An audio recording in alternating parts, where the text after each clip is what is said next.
Game of Thrones Season 5 is over, but we're just getting started at the second annual Throner Awards. Woo!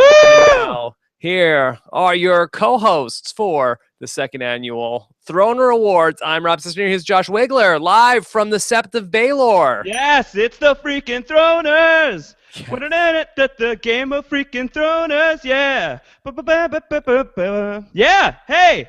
Throners Jams Volume 2. Wow, you're like Billy Crystal on the opening musical God. number. I have a lot of hype to live up to from last year. Last year was very musical. I wanted to make sure that this was an even more musical Throners. Yes. I'm amped up, Rob. I'm psyched. It's been too long since we talked about Game of Thrones, and it's only been a week and a half, and that means that this offseason is going to be horrible. It's only been a couple of weeks here. And I mean, I talk to every day, but we don't talk to Game of Thrones. We don't talk about Game of Thrones enough. Not every single day. No. Although most days. Most days, and usually in some ways, it comes up in what we're talking about. Yeah, because you've been listening to audiobooks. You've become a really big fan, Rob. I'm so proud of you. Your transformation has been incredible as a Game of Thrones fan. I made it. I made it. And Josh, we're here to announce our awards for Season 5 of Game of Thrones at the second annual Throner Awards that you people, the small folk, have voted on. Yes, the small folk have voted. We have tallied the votes. Thank you, as always, to Sir Kurt of House Clark, the tabulator that rides. He is the man that sets this thing up. He got our poll up here for the Throners, for Volume 2 of the Throners. Really exciting stuff. We got some new categories this year. Really exciting stuff. I'm the only one who has seen the results. Rob has not seen the results. I can tell you, we're in for a very fun night. This is going to be really good. Yes. Everything that happens tonight is going to be a surprise to me. Yeah. Not to Josh. No, not too many surprises for me. Many surprises for Rob. Many surprises for you. And it's going to be a deeply, deeply embarrassing night for me. But it's going to be very fun all the same. It's going to be great. We're going to have a good time. Lots of fun stuff to do. So, Josh, do you want to just set up the history of the Throners at all and what this is for? I'm sure we have many new listeners along the way from last year when we did the Throners back in August of 2014. Yeah, absolutely. I mean, we've been doing post-show recaps really for not even quite a year and a half yet. We started in the I guess it was the winter of 2014, but Game of Thrones and Walking Dead first, and then Game of Thrones was our first really big show we were doing here on post-show recaps. It was a hit with you guys. You guys really liked what we had to say about it, and by the time we got to the end of Season 4, which was such a killer season, we felt like there was still more Game of Thrones stuff that we wanted to talk about. Rob was really getting into it, listening to theories and podcasts and reading the books via the audiobook. And we were just really amped up on Game of Thrones, so we decided, let's do something fun. Let's thank the fans. Let's thank the people who've been listening along to us throughout that whole season. We came up with the Throners, which was just a goofy little award show that we put together where you guys vote on your favorite characters, your favorite moments, your favorite episodes of the season. And it was a huge hit. You guys seemed to really enjoy it. Rob and I had a blast last year, too. Some people got a little bit too rowdy at the party, looking at you, Samuel Tarley, but it turned out okay. Things were good, and we have a much stricter alcohol policy this time. I don't think there's going to be too many drunken shenanigans at this year's Throners. Yeah, the thing that we didn't quite set up is that the actual party for the Throners with the entire cast is being held in another location. We are heading there after this. This is just the announcement of the results. The actual party is happening somewhere else. That's later tonight. But we are tapped in via Raven to what is happening at the party. And the first 50 voters for the Throners this year, you guys should have received Ravens with instructions of where the after party is. So I hope to see you guys there. That's going to be a really exciting time. Yes. So much to do. Let's go ahead and jump in. What's the first award of the night? Well, I think just to set this up, first off, I mentioned it before, and I think, people who remember the Throners from last year are going to be very excited to know and relieved, I think, to hear that, look, Sam had a really difficult time at the Throners last year. It was really tough. His girlfriend Gilly won the least valuable player of the season award. That was harsh. He was dumped on. He was removed from the premises. He got out of hand. I'm thrilled to announce that Sam is getting close to celebrating 1 full year of sobriety. Oh wow! He's really come through this. He's come out of this on the right side of things, and he seems like he's really getting himself together. In fact, he has pursued a new career since he's left the wall for Old Town. Oh, what's he going to be doing? It turns out that he doesn't want to be called Samuel Tarley anymore. He would like to be known from henceforth as DJ Sammy Slayer. DJ. He is going to be DJing a new station called WALL The Wall, and he would like to demonstrate what he's capable of doing tonight here at the Throners. So we said, you know what, redemption story. Let's get Sam back involved, and let's turn the show over to DJ Sammy Slayer. Okay, yeah, it was very ugly what happened last year. Horrible. And I'm happy to hear Sam. I thought he was going to be a maester. What happened to that? It didn't take. Oh, it didn't take. It didn't take. Okay. Turns out reading is hard.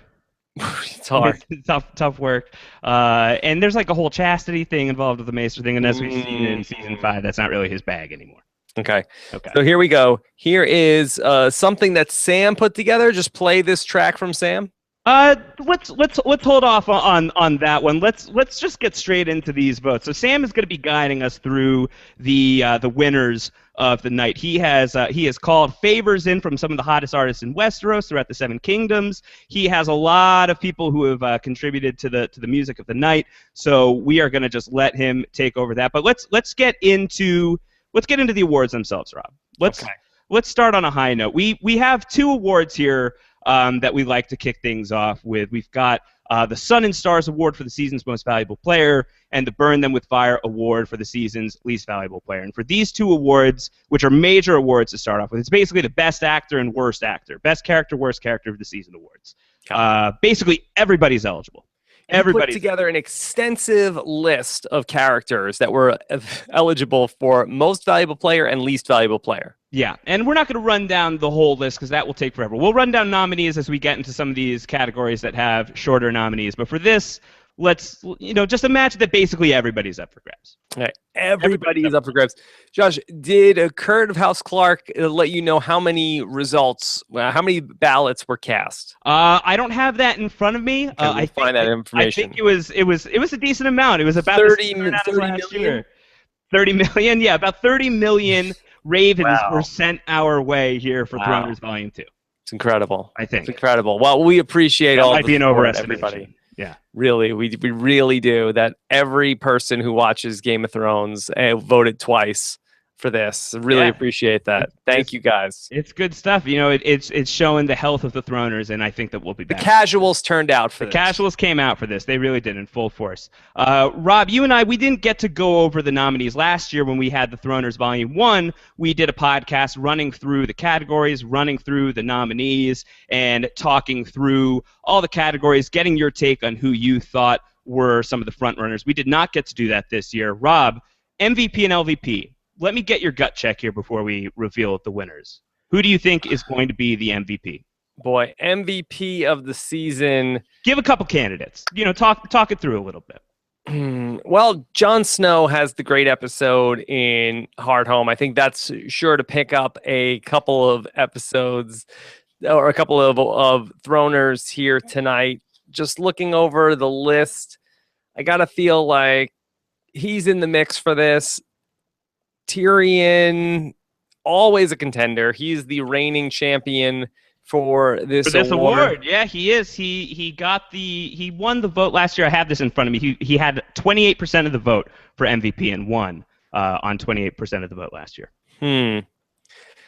I'd say Jon Snow if I had to go with it. If you had to guess. If I had to guess. All right. Well, let's waste no more time. Let's hear from DJ Sammy Slayer. DJ Sammy Slayer, who won the MVP award. Okay, here we go. Yeah.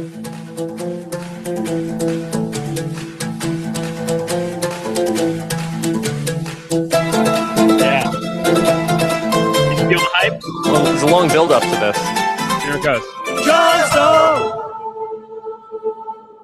Jon Snow! Jon Snow! Jon Snow! Come on down, accept your award! What do you think, Rob? Jon Snow, first winner. Congratulations, Volume 2. Jon Snow. MVP, winner of the Sun and Stars Award for the season's most valuable player, jai-hoing his way up the stage. He's looking pretty spry for a dead guy. Wow. So are the rumors true? Is he back? I guess he's on his way. I mean, he's looking healthy.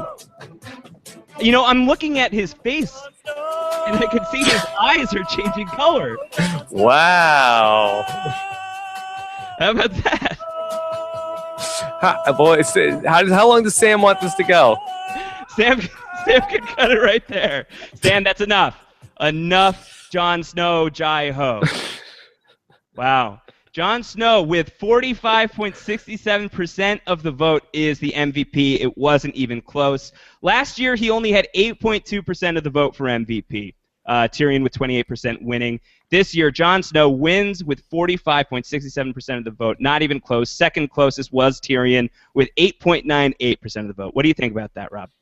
Congratulations to Jon Snow. Do you think that he got the sympathy vote after being murdered at the end of the season? You know, I've been thinking about this. One thing that we're doing differently with Throners Volume 2 versus Throners Volume 1 is this is much closer to the end of Season 5 than Throners 1 was to Season 4. We had about a month, maybe even a month and a half in between the end of Season 4 and the Throners. We had all of July pass. We got into August, and that's when the Throners took place. So Jon is very fresh in people's minds right now. Deservedly so. He was the last thing we saw in the Season 5 finale. It looked really bad for him. So you could argue that it's sympathy votes. At the same time, I do think that Jon was at the heart of some of the best action of Game of Thrones Season 5 all throughout. You know, the story at the Wall was super compelling. He gets anointed Lord Commander of the Night's Watch. 998th Lord Commander, that's no small feat. He's at the center of Hardhome, which was an insane episode. He gets to use Longclaw and destroys a White Walker, turns him into ice with one swipe of Valyrian steel, has that great moment with the Night's King. It turned out to me ice. So it was good. It was a great season for Jon Snow. I'm not surprised to see him win. I am shocked that it was such a runaway. Yeah, congratulations to Jon Snow. And just to pick up where we left off in this discussion of is Jon Snow potentially coming back, you wrote an article for MTV.com recently where you were talking about this theory about did Jon Snow's eyes change colors. I emailed this viral article. I was reading, I was flipping through one of these virus article. You've got the virus. Yeah, I was like reading some article on something else and somebody's talking about your theory. I know people have been linking this to me that you sent me an Uproxx article. Someone sent me a Yahoo article. People were writing about my Game of Thrones eye theory. It's cool. Nice. I've come around to believing that I do think it was just his eyes are dilating as he's dying. Sorry to let everybody down. What if George but I don't Martin think I don't think that precludes the fact that he's coming back to life. I think he's definitely coming back. I still hold to that. All right. Wow. Okay. Some other interesting stats with the MVP. We have the second highest was Tyrion. Third highest, any guess? I think Tyrion might be living off reputation this year for MVP. He had kind of it wasn't Tyrion's best season. A little meandering. Who do you think got third? Who do you think was third in the rankings for Sun and Stars Award for the MVP? I'm gonna go with Arya. You'd be wrong. Oh, who's that? Arya's not even the top 6. Whoa. It goes Jon Snow, Tyrion, Drogon is at 3. Drogon was number 3 in the MVP? Drogon at 3 with 6.6%. Wow. Cersei Lannister at 4, 5.04%. 1 the Giant, 3.62 in 5th. And the Night's King right behind him in 6th. Okay. That's the top 6. We had some no-hitters. We had some people who just didn't get any votes at all. Ario Hota from Dorne, whoever the hell that is. Bronn of the Blackwater got 0 votes for MVP. Even though he was Jaime's wingman in Dorne. I guess people just didn't like Dorne. A lot of the Dornish people got no votes. Doran Martell, Ilaria Sand, the Sand Snakes, Trystane Martell. These people got 0 votes here in the award. Myrcella got no votes for MVP. Josh, what did you hear about Bronn showing up with the Sand Snakes earlier tonight? I heard that he was there. He was bragging to everybody about how he's dating the most beautiful woman in the world. He had the Sand Snakes were all falling off of him. And then I heard that some people were starting to get a little bit sick in the VIP room. So I'm wondering if some of that sweet, sweet poison action is starting to float around. So I'm a little nervous about that. So we're sending security to sort through that. Also, we didn't set this up at the top of the show. This is an interactive program, as always, on post-show recaps, and the Throners is no exception. You could send us in your tweets and comments during the show, both by using Twitter, hashtag PS Recaps, and hashtag the Throners. Also, you could post them on our YouTube channel at postshowrecaps.com/YouTube. Not everybody's been happy with the decision for MVP. Beaker Meep lets us know the Mountain cast a vote for Qyburn. Wow. Yeah, I would buy that. You know, the Mountain's got a lot to be thankful for. I think Maester Qyburn is the MVP of the Mountain's life right now. He has a lot to owe that guy, including his life, first and foremost. Or his Franken life, perhaps. Yeah. Everybody's also very concerned about Sam. This is from Smacks Lab. Says, hopefully Sam doesn't drink too much wine and make a fool of himself again. No. Sam is clean and sober. He hasn't been nipping at the milk of the poppy either. You know, that was one of his vices, and he's been clean. He's been clean. He's about a month away from getting his 1-year dragon. And Blake is not happy so far. Says, if 1-1 doesn't run the table at the Throners, then all hope is lost. Hashtag 1-1 number 1. 1-1 number 1. Well, listen, 1-1 ruled throughout Season 5. He's going to have some opportunities here to do some damage at the Throners. We'll see. Okay. We'll have to wait and see. All right, so let's move on. The other piece, the yin to the yang of the Sun and Stars Award, the MVP Award. Let's talk about the Burn Them With Fire Award for least valuable player. Rob, give me some projections. Take a look at the list. Just in your mind, Game of Thrones characters that would be eligible for this is basically anybody who is in Season 5. Who do you think people are negative on this season? Well, last year it was Gilly. And very unfairly, I thought. The voters really turned out to be jerks with that one, with the vote for Gilly.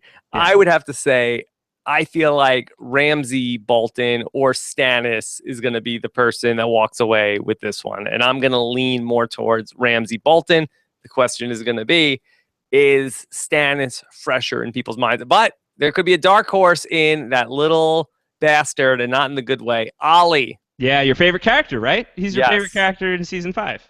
Ramsay, Stannis, or Ollie. I think that's your top 3. All right, so put your money on one. Who's it gonna be? Who's walking away with this? That little F Ollie. Okay, that's your prediction. All right, well, DJ Sammy Slayer, let's hit it. Let's find out who wins the Burn Them With Fire Award for least valuable player.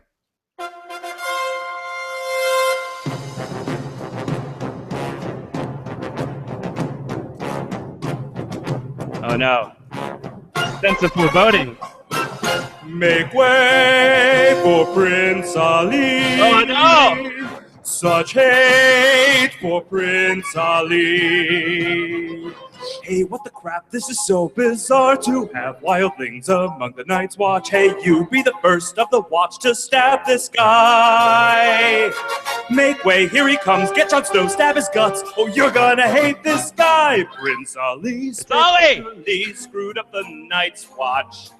What a prick, has no respect for Rob C. Rob's tried his best to stay calm. Now it's time to sound the alarms, because Ollie's the worst and deserves all your rage. Prince Ali, shitty is he, Ollie, oh blah blah. Strong as 10, Magnar offend, definitely not. He'll beat the White Walker hordes along with 100 Night's Watchman swords. Just kidding, he'll die because he killed off the Lord Commander. Ollie, you're the worst. Thank you, DJ Sammy Slayer. Yes. Oh, God. Wow. Ollie, burn him with fire. He is the least valuable player. Ollie, not of the Night's Watch, but kind of the Night's Watch. Now, he's not coming tonight. I made sure that I said he didn't get an invitation. About that. We invited Ollie. We didn't invite Ollie. He got in as Alistair Thorne's +1. We didn't remember. We gave Alistair Thorne a +1. First off, we gave Alistair Thorne an invite. That was an oversight. That was stupid. That was a bad call. Well, he told us that Ollie is in here. He's not drinking. We're making sure of that, but we can't just kick him out. Alistair Thorne would be very upset. He's an intimidating fella. So Ali is here. Ali is here to stay. Yeah. Well, Al's just said he had something to show us tonight. Yeah, he said that he found Benjamin Stark. Yeah, he said Benjamin Stark was his +1. We're supposed to meet him later. Yeah, so that's coming up later. I'm really excited to find out what's been up with Benjamin Stark all these seasons that he's been gone. I'm sure Alistair has a really great answer for that. Josh, talk to me about the results. How close was it for Ali? This was fairly close, and frankly, I'm surprised that when you were talking about the candidates for Burn Them With Fire, you didn't even mention the Sand Snakes. And, we were thumbs down on too much. We were thumbs down on Dorn all season long, and I was really expecting that the Sand Snakes were going to walk away with this one, and it wasn't going to be close. Not only does Ali win, but the Sand Snakes, they're the next closest, and it really is. It was just a competition between Ali and the Sand Snakes. The Sand Snakes had 17.69% of the vote. Ali walked away with this with 29.54%. Yes, I hear what you're saying with the Sand Snakes and the numbers. Very impressive numbers. And Hilarious Sand in third with 6%. So between the Sand Snakes and Hilarious Sand, it was close. It was close to Ali if you combine those two results together. Okay. But Stannis is let me see. Stannis was 6th. Ramsay's not even close to the top. People aren't that mad at Ramsay, and I don't know what that says. I don't know what that says about anything. How quickly people forgot. Brienne of Tarth is in the mix here with 4.27% of the vote. Wow. So that's not great. We had some no-hitters here as well, some people who were not even considered for LVP. Barristan the Bold, people were kind to Barristan the Bold. He had a hard season, a short-lived season, so people were nice about that. Dario Naharis got no votes for LVP. People like that. I think it has a lot to do with the juicy buns that we got to see throughout the season. That was pretty good. Davos, no votes for LVP. I'm surprised he didn't get one. Yeah, you would think maybe he was more appreciated than we imagine. Yeah. And Gilly, who was the winner last year, with 14.8% of the vote last year, only gets 1.9% here. How about that? Well, bounce back year for Gilly. Bounce back year for Gilly, and only one vote for LVP for Samuel Tarley. So things are looking up for DJ Sammy Slayer. For Silly. We're shipping Silly. We're shipping Silly. We're getting silly here. So that's what's going on here. Rob, people have been writing to me and reaching out to me and sending ravens. And anytime they would see me in Flea Bottom, they'd be asking me, what's up with Rob? He was so passionately against Ali earlier in the season. He's been so tepid on Ali recently. People are disappointed that you're not angrier with Ali, especially after what he did to Jon Snow. I'm not more angry with him because I could not be more angry with him. That you're just that disappointed. He was a little douche. Disappointment or rage? I was already as mad as I could be. Uh-huh. He was a little douche. He's a little ingrate, and I hate ingrates. That's one of the things I really hate. I know this. The more I've gotten to know you, the more I know this to be true. Yes, I really do hate that about people. That somebody, Jon Snow, took Ali under his wing, and then Ali says to Jon Snow, like, "I'm the man now, dog." Yeah, who's the man now, dog? Yeah, don't like. You that. know nothing, Jon Snow. Shut up, Ali. For the watch. Yeah. Screw you, Ali. The freaking watch. Screw you. Yeah. Can't wait till you're a zombie. Yeah, that's happening. That's happening for we'll sure. Love it. It's gonna be great.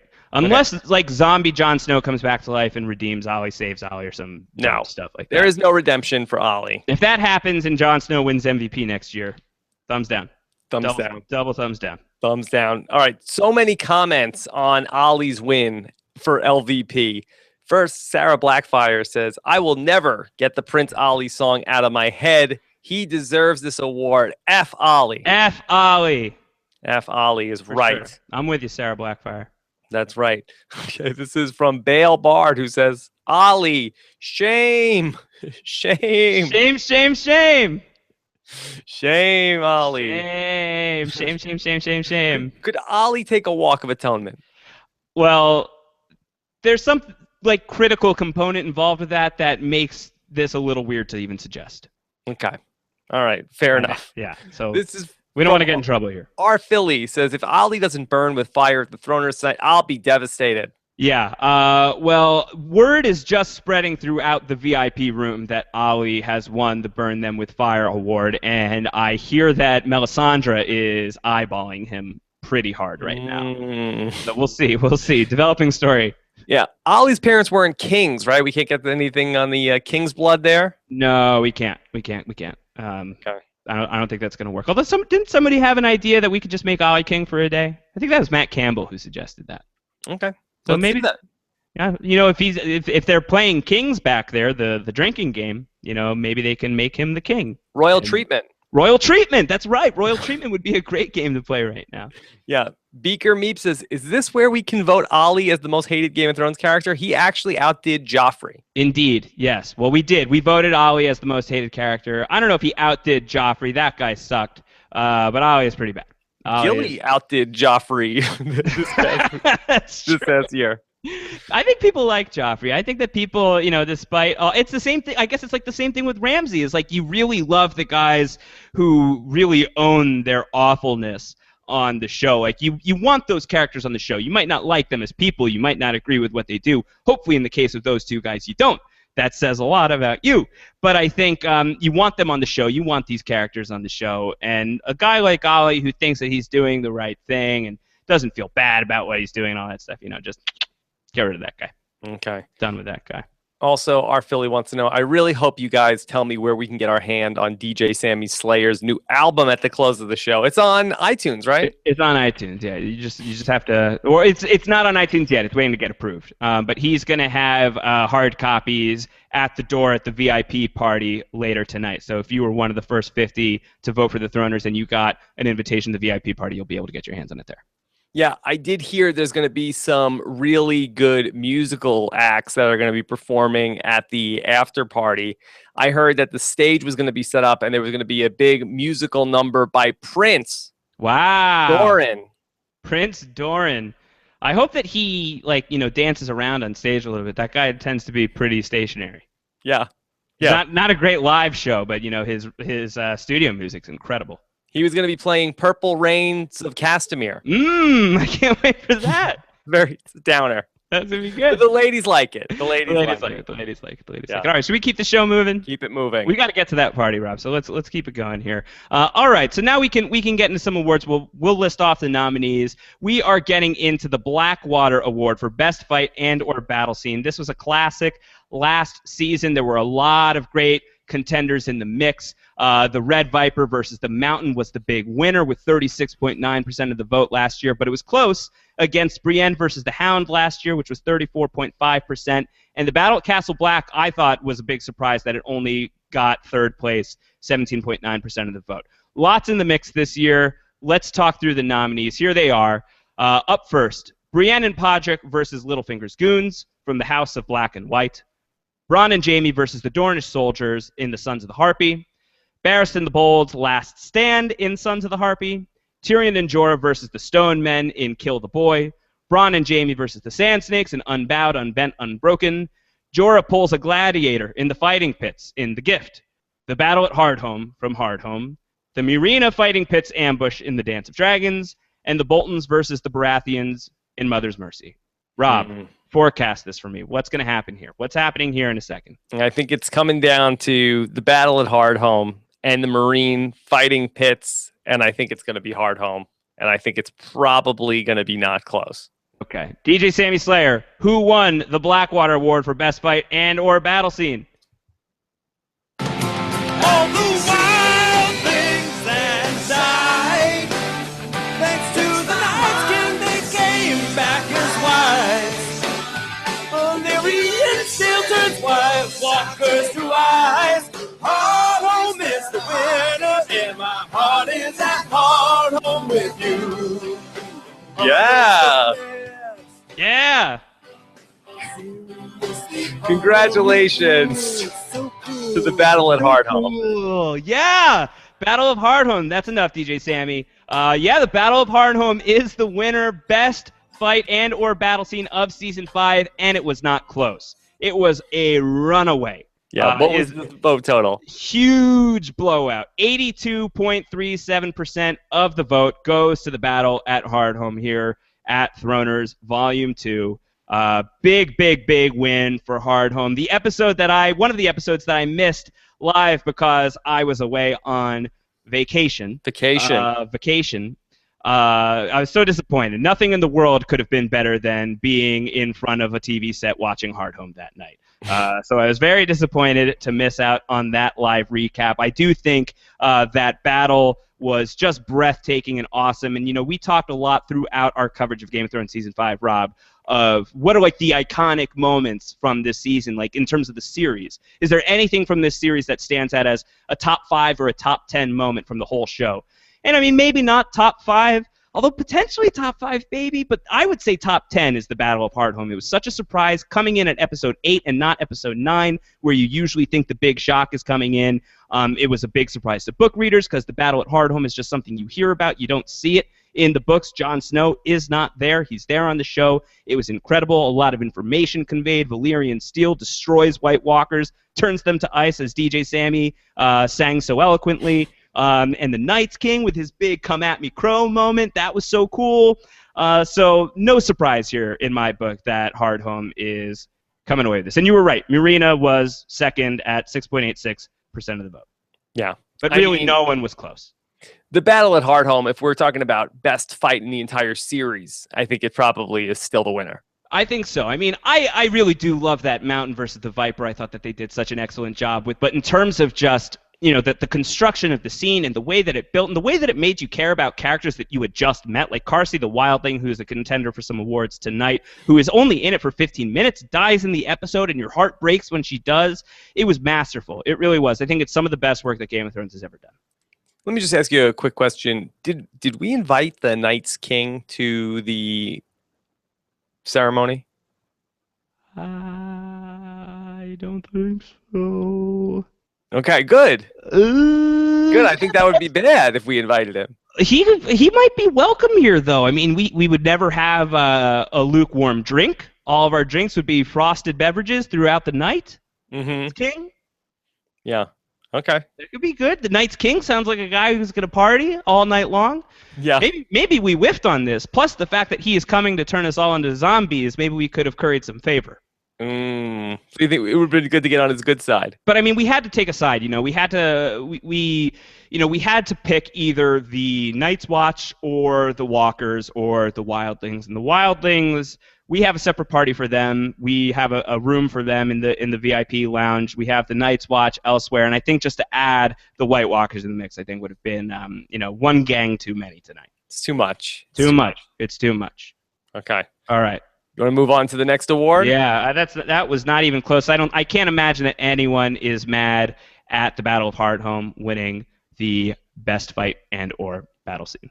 Okay. What kind of chatter are you seeing, Rob? Everyone's happy? Everybody's on the same page. No controversy. No controversy there. All right, well, let's move on. Let's keep this train rolling. Let's get into some of the blood and guts and gore. This isn't best fight and or battle scene, but death remains heavy in the air. We are talking about, of course, the Red Wedding Award for excellence in horrible death. Last year, once again, the Red Viper took this as well. In addition to winning the Blackwater Award, the Red Viper's head exploding was number one with a bullet or with mountainous hands crushing your face, I guess we should say, with 68% of the vote. And Joffrey's death at the Purple Wedding, that got 14.9% last year in second place. So it was a true blowout last year. Let's go through the nominees for this year's award, for the Red Wedding Award for Excellence in Horrible Death, and let's see if we find some similar results. Here's who's up for the award. Jon Snow gives Mance Rayder the gift of mercy in the wars to come. Jon Snow puts Janos Slynt's head on the chopping block in High Sparrow. Daenerys executes Massador and makes history in the House of Black and White. Oberyn Sand spears the sea captain through the face in Sons of the Harpy. Barristan the Bold dies in an alleyway in Sons of the Harpy. Viserion and Rhaegal have a Myronese lord for dinner in Kill the Boy. Ramsay flays Sansa's Winterfell friend in The Gift. Carsey the Wildling dies at the hands of some baby zombies in Hardhome. The Sons of the Harpy pull a red wedding at the fighting pits of Meereen in The Dance of Dragons. Stannis burns Shireen at the stake in The Dance of Dragons. Selyse commits suicide in Mother's Mercy. Ilaria kisses Myrcella goodbye in Mother's Mercy. Brienne kills Stannis, or does she, in Mother's Mercy. Theon totally Samantha's Miranda in Mother's Mercy. Arya Stark gives Meryn Trant a Tarantino makeover in Mother's Mercy. Ollie kills Jon Snow for the Watch in Mother's Mercy. Those are the nominees for the Red Wedding Award for Excellence in Horrible Death. Rob, what are you thinking? What's really going to like happen? Tarantino makeover. Did you coin that? I think so. There you go. Yeah. Pretty good. I think it's going to come. It's a good hashtag. We're going to come down to a couple of nominees here for me. And it's really going to come down to how do people define most horrible death? Because I think there's 3 different definitions here. All right, lay them out. First, we have the Tarantino makeover, which was, I think by definition, the most gruesome and Red Viper-esque death that we had of the season. Where It was it's disgusting. Just a disgusting death. Then we Couldn't have happened to a nicer guy, though. Right. Then we have Stannis with Shireen and sacrificing her to the Lord of Light, which was horrible on another level of this was horrible to watch. We're seeing a little girl burned at the stake by her dad. Right. Also horrible, but in a different way than the Meryn Trant thing. And then we have the third definition, which is Jon Snow being killed by his friends, a betrayal to a beloved character, which also I could see people seeing that as horrible. And people are obviously they're high on the Jon Snow thing. He won MVP. Ollie won LVP. Battle of Hardhome wins best fight. So could the Jon Snow train keep rolling along here? Could we be looking at a Jon Snow clean sweep of the Throners Volume 2? I don't know which way the voters ultimately go. I think it's the Arya thing. That's where I would put my vote because I think that is, by definition, the Red Wedding Award for Excellence in Horrible Death. Final answer? That's going to be my final answer. All right, DJ Sammy Slayer, sound the alarm. What do you got, Sam?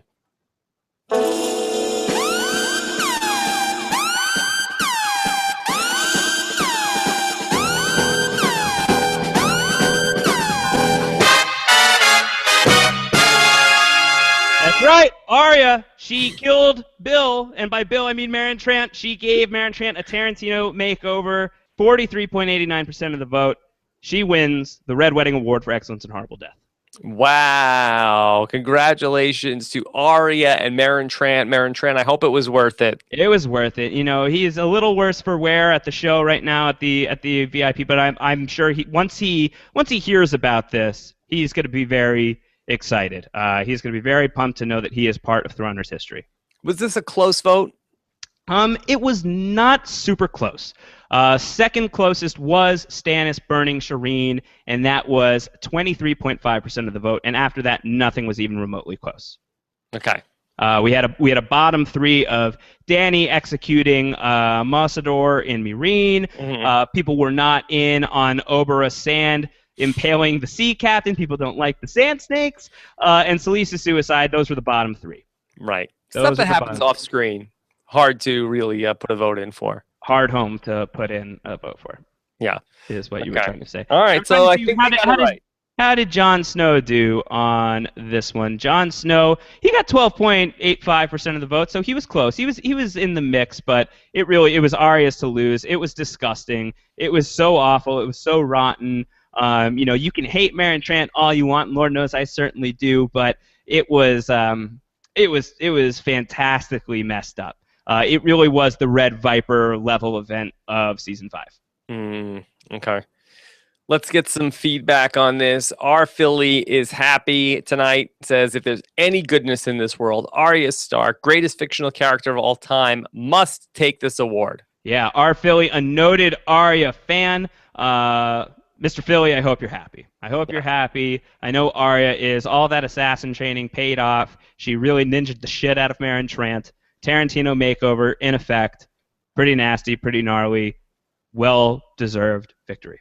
Also, our Philly has some news about the guest list. Says, this just in, Night's King snubbed his invite to the Throners despite his epic snowdown throwdown this season. Cold. I know, we screwed up. I do worry that we will pay the price for what happened here. I'm nervous. Yeah. Very nervous. Well, that's not good. Nervous. That is not good. That's not good. No. All right. What Ready to move on? We keep it going? Keep it going. Let's keep it going. All right, so that is the Red Wedding Award for Excellence in Horrible Death. Let's keep being awful. Let's remain awful. This is the Night is Dark and Full of Terrors Award for Most Soul-Crushingly Awful Moment. Last year it was the WTF Award. This year there was just so many depressing things happened on this show that we rebranded it. It's about what really just crushed us this season. What was just something that, took fandom by storm? What were some of the moments that really just rocked people, got people talking about the show and just being like, ugh, that's terrible. Did it bug your mind? Did it just freak you out? Did it make you really sad? Did it make you want to turn the show off? These kinds of moments. These are the nominees for the Night is Dark and Full of Terrors Award for Most Soul-Crushingly Awful Moment. Okay. Barristan the Bold dies and gives book readers a heart attack. Sons of the Harpy. Yeah, not cool. That was cool TV show. That was really awful for me, I will say. Ramsay Bolton and Sansa Stark's wedding night in Unbowed, Unbent, Unbroken. Controversial moment for sure. Jorah Mormont comes down with a bad case of the cooties in Kill the Boy. Shireen Baratheon flames out in The Dance of Dragons. Meryn Trant visits a Braavos brothel in The Dance of Dragons and in Mother's Mercy. Cersei Lannister's Walk of Shame, Shame, Shame in Mother's Mercy. Jon Snow dies because we can't have nice things in Mother's Mercy, and every single scene in Dorne. That's a curveball because I feel like the jokesters out there are going to go for that one. Various episodes. All right, so that's who we're working with here for the Night is Dark and Full of Terrors Award for Most Soul-Crushingly Awful Moment. What are you thinking, Rob? How are we going to do with this one? What's going to happen here? I'd put my vote on Ramsay and Sansa's wedding night. I think that's probably where I feel like the most people were upset, would say that was horrible. But boy, that Cersei Lannister Walk of Shame is in the mix. And then when you throw in every single scene in Dorne, you know that there's going to be a lot of people that are going to be prone to clicking that one, especially all the way at the bottom. It's very tempting to vote for that. It's very tempting to vote for every single scene in Dorne because it really was awful. I'm going to say I'm going to go with Ramsay and Sansa's wedding night, but I don't feel great about it. Okay. As nobody should. As nobody should. Nobody should feel good about it. No, we dedicated a very lengthy book club podcast to that moment, to that discussion. We've talked it through quite a bit. We won't talk about it too much more tonight. I will say that the winner of this award, it was not close. It was not close. Let's see. With 48.2% of the vote, DJ Sammy Slayer. Let's get some disco beats going here. Burn! Oh God, yeah. We're doing this. I'm sorry if this is tasteless, but we're doing it. Burn! We have to. It's so good. This is what we must do. Burn! Admit it. You're feeling it. You're feeling the heat. You're feeling the heat. Burn! Not as much as Shireen's feeling the heat. Burn, Shireen, burn! Baratheon Inferno! Yeah! Burn, Shireen, burn! Baratheon Inferno! Burn! All right. Shireen Baratheon, come on down. Wow. The night is dark and full of terrors, and so are you for winning the award for most soul-crushingly awful moment. Not even close. Shireen flames out, 48.2% of the vote. This was horrible. This is terrible. It was really difficult. Difficult scene to watch, and people agree. The masses spoke loud and clear. This was a horrible thing that happened on Season 5 of Game of Thrones. Yeah. Very horrible. Very horrible. Sam, that was in poor taste. I know. Sam was listening. I do wonder, I mean, when you hear something like that, is Sam being honest with me about his progress? Like, that's questionable judgment. You think he's hitting the bottle again? I don't know. I shouldn't be saying that. I hope he's not listening. I know he's really focused in the booth right now, so he might not even be listening to what we're saying. Is that his muse, alcohol? Don't stop. He might listen to this. Yeah, no, it was poor taste. It was poor taste. But that's the result. That's the result. Shireen flames out, wins the Night is Dark and Full of Terrors award for most soul-crushingly awful moment.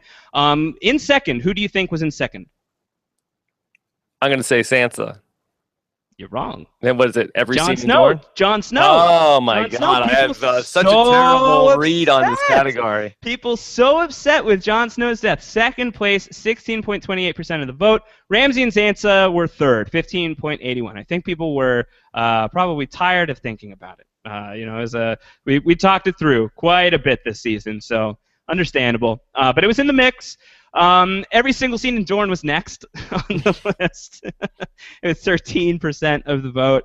Cersei's Walk of Shame didn't place that high. 4% of the vote. I guess people are okay with that. Yeah, I guess people didn't mind. Well, people don't like Cersei that much, and I feel like I set the bar high with Cersei when we did the Road to Westeros. I said you're gonna like Cersei this season, and I think by the end of it we liked her more than we did, and we certainly felt for her and everything. But still got a ways to go. Still got a ways to go with Cersei. Okay, this is some of the reaction here. Yeah, let's hear it. Also, just to report that Jorah Mormont's cootie spot, no one really cared. He got one vote. One person voted. I guess people aren't afraid of the cooties. From him. Look, well, it's not cool. That's a stigma. Yeah, it is. It's gross. Okay. Sarah Blackfire says, nope.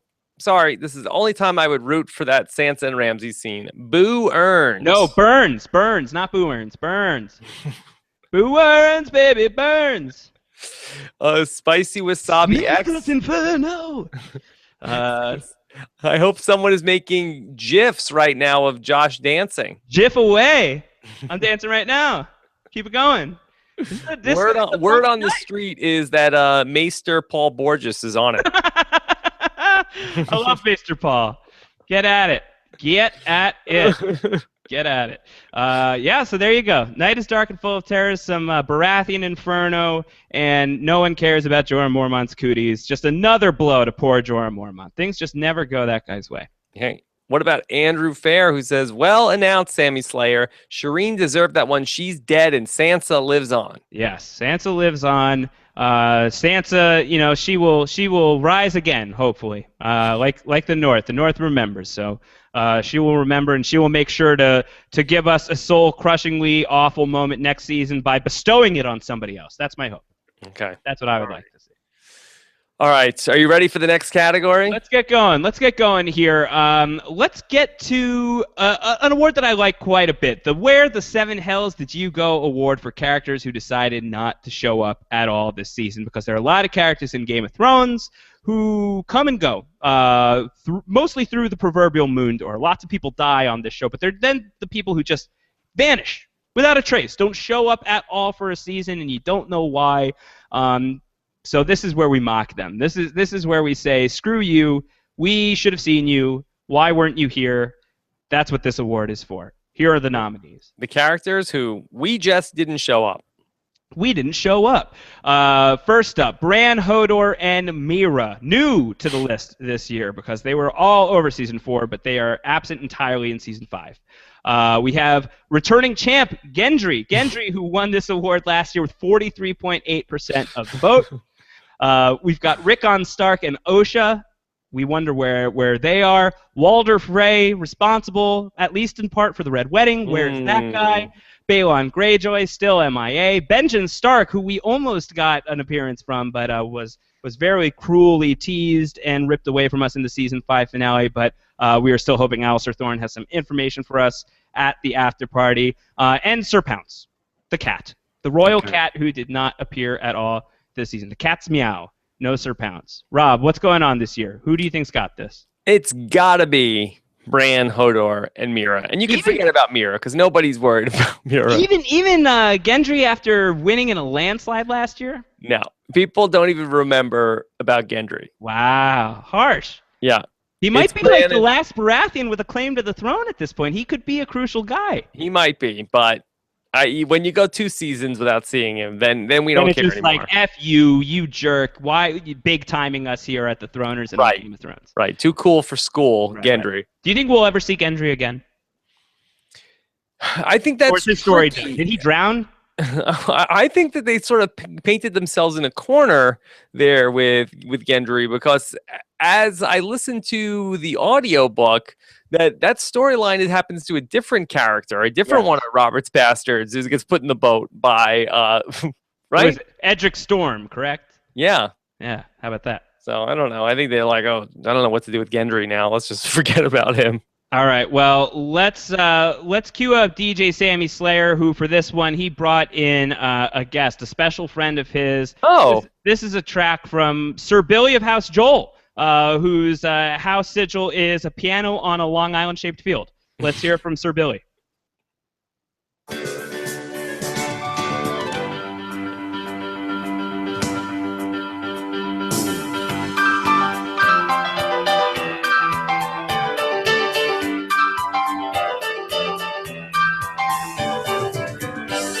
Oro, oro, oro, oro, oro, oro. Prince Archimera are still with Hodor somewhere up north of the wall, sitting around with the tree guy and the kid with the firebomb. Nobody looked any more craven than these three no-shows and the three-eyed raven. We never knew that we would want more from that storyline.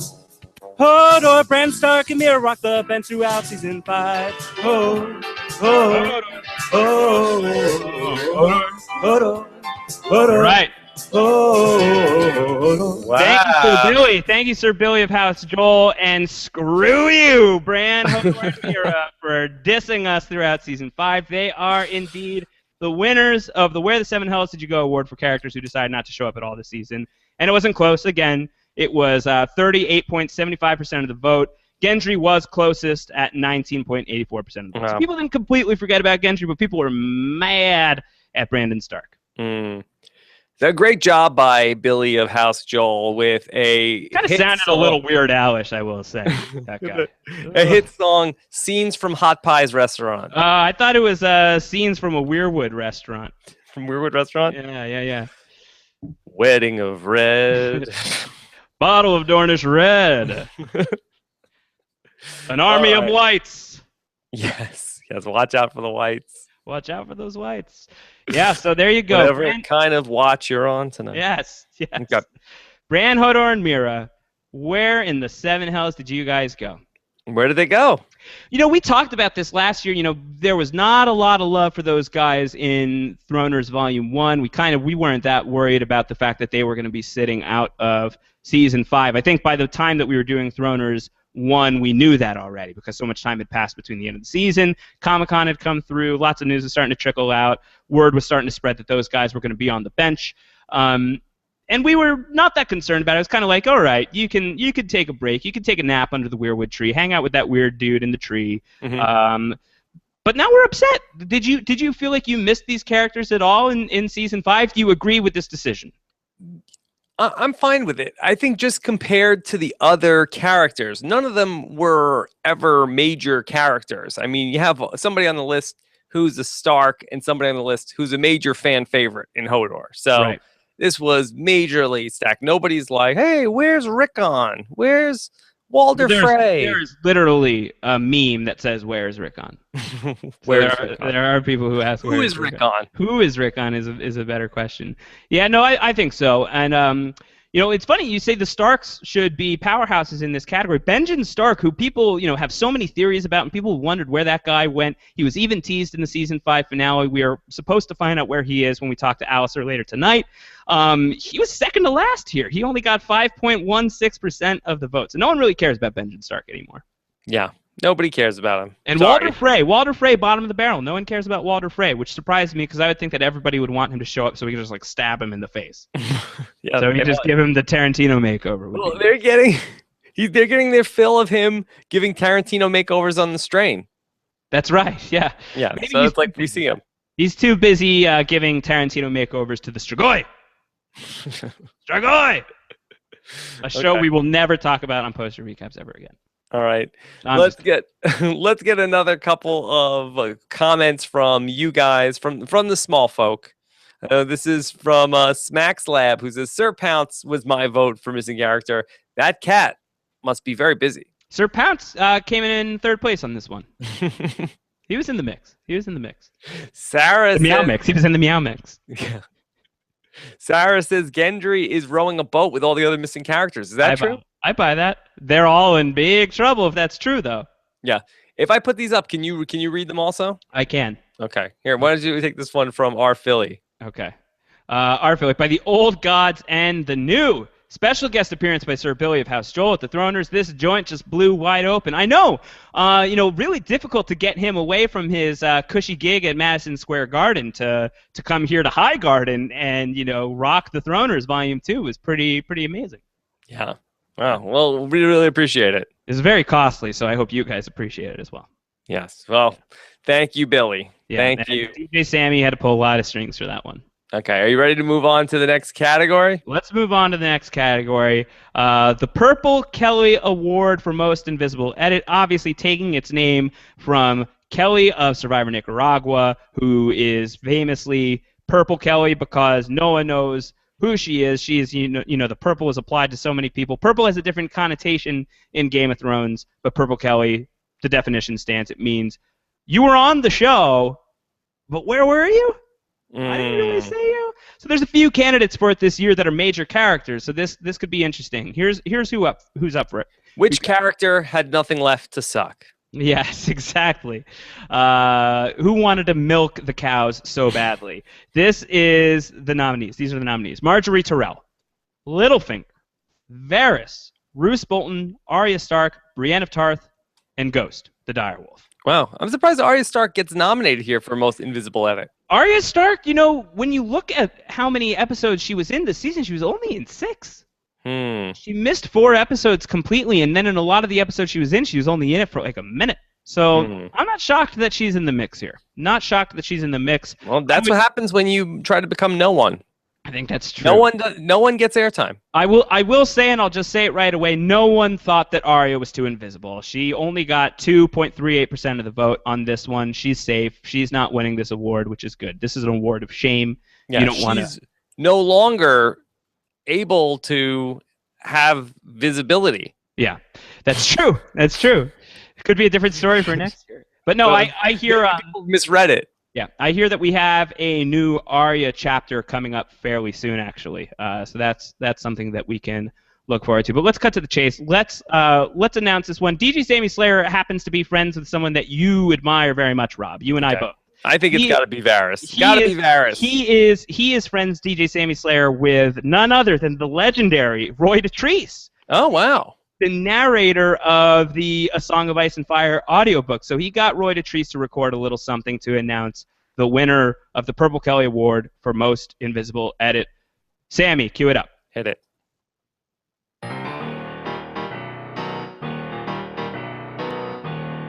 Varys. The itsy-bitsy spider let the Lannister out of his box in Palantis. Where did he go? The spider would shout. Out went his plot line until he showed up in Pirene. Let's hope next year the spider won't go invisible again. Arya. Okay, all right. That's enough, Sam. We'll listen to the Arya chapter later. Thank you, Roy Dotrice. Thank you, Roy Dotrice. For hopping in here at the Throners and revealing.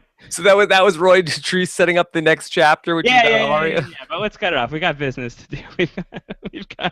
We've got other stuff to take care of. Real inside baseball for the people who listen to the Game of Thrones audiobooks. Wow. So Varys, where was he the whole season? Why waste him? What's interesting too, Varys almost won this award last year. Very, very close. Ygritte won last year, 26.8% of the vote last year, and Varys was in the mix at 25.6% of the vote, only 9 votes shy of that title. So Varys, 2 years in a row in the mix and winning this year. Very disappointing. Ghost, the direwolf, was nipping at his heels for this one with 23.77% of the vote. We wasted 2 seasons of Varys in his prime. It's unfortunate. Hopefully, he and Tyrion were the winners of the season of the storyline we were most excited to see next season, the Winter Comes Sooner award. And we only got 3 episodes of them together, I think, before Tyrion breaks off with Jorah, and then we don't see Varys again until the last scene of the finale. Now that we have Tyrion and Varys running Meereen with Grey Worm and Missandei as the figureheads, you like to think that is going to be compelling stuff. But bummer season for Varys, which sucks because Varys is the man. Bummer. All right, take this question from Spicy Wasabi. Okay, who is the winner that will use his or her acceptance speech to plug a personal cause? or Charity? Who is going to be is it going to be Joey's filet mignon pizza? Gillies? Is that what we're moving towards? Who's going to plug their Twitter handle first? Let's see. Who would do something like that? Probably not Varys. He's too savvy for something like that. Hodor? No. I don't know. Well, his Twitter handle is Hodor would have to show up in order to do that. So just by Hodor. Yeah, I think he'd just be promoting his. He's actually like Chris Pratt. His Twitter handle is actually Hodor. That's right. So he tried to plug that. Yeah, so he tried to plug it, but I don't. It gets kind of lost in translation. They played the music. They played the music. Okay. All right. Shall we keep going? Sure. Let's go for it. All right. Let's keep going. Let's move on. Let's get into the Two Swords Award for Best On-Screen Duo. This is another favorite of mine. This is which two characters worked really well together this season, whether it was for lengthy storylines or if it was just for scenes. What were some of the stories that were really compelling with just two characters? Last year, it was a runaway. It was 81.3% of the vote for Arya and the Hound. It was an absolute blowout. Not as much of a blowout this year. It was actually fairly close between two different duos and a third that was also in the mix as well. These are the nominees: Arya and Jake and Hagar, Brienne and Podrick, Cersei and the High Sparrow, Cersei and Marjorie, Daenerys and Drogon, Davos and Shireen, Jaime and Bronn, Jon Snow and the Night's King, Jon Snow and Tormund Giantsbane, Littlefinger and Sansa, Tyrion and Daenerys, Tyrion and Jorah, Tyrion and Varys, Sam and Ghost, Sam and Gilly, Sam and Maester Aemon, and Stannis and Melisandre. Well, Sam and Maester Aemon with a nomination. Listen, we're trying to get him something here. Come on. We're not paying him. Gotta throw him a bone. Boy. What's going on here? What's your bet? This is tricky here. I would have to say of these people that are on this list, boy, I think it's Tyrion and Daenerys, but boy, they didn't really share the screen for very long. Yeah. I don't know. This was not a season that really had a great pairing. Didn't have a great Tyrion and Jorah, maybe, but I'd say it's Tyrion and Daenerys, and mostly just for the build-up to get to it. All right. Well, DJ Sammy Slayer, once again, he called in a favor. He called in Sir Pharrell, Lord of Happy Home. Oh. A ridiculous cowboy hat on some frickin' field. I don't know, is his house sigil. Let's hear it from Sir Pharrell. Announce this one for us. Okay, here we go. He's a happy man. Clap along if you feel like an imp without a shame. She's clap along if you feel like Danny's in your dream to stay. Tyrion and Danny gonna get to Westeros real soon, and that's the truth. Yeah. Tyrion and Danny are the bestest of best friends. Hey, Jorah, that sucks for you. That sucks, Jorah. That Wow, what a sucks. production number. Wow. Thank you, Sir Pharrell of Happy Home, announcing Tyrion and Daenerys are indeed the two swords for Best On-Screen Duo. It was 25.39% of the vote. And interestingly, the runners-up were Tyrion and Varys and Tyrion and Jorah. People love Tyrion when he is together with interesting characters. Yeah. Wow, good for him. Good for him. Good for Tyrion. Yeah, no, that was nice. Tyrion was really the big shot at the Throners Volume 1. He even had his own category. This year he doesn't even have his own category. I think that this is first blood for Tyrion here tonight. Isn't that right?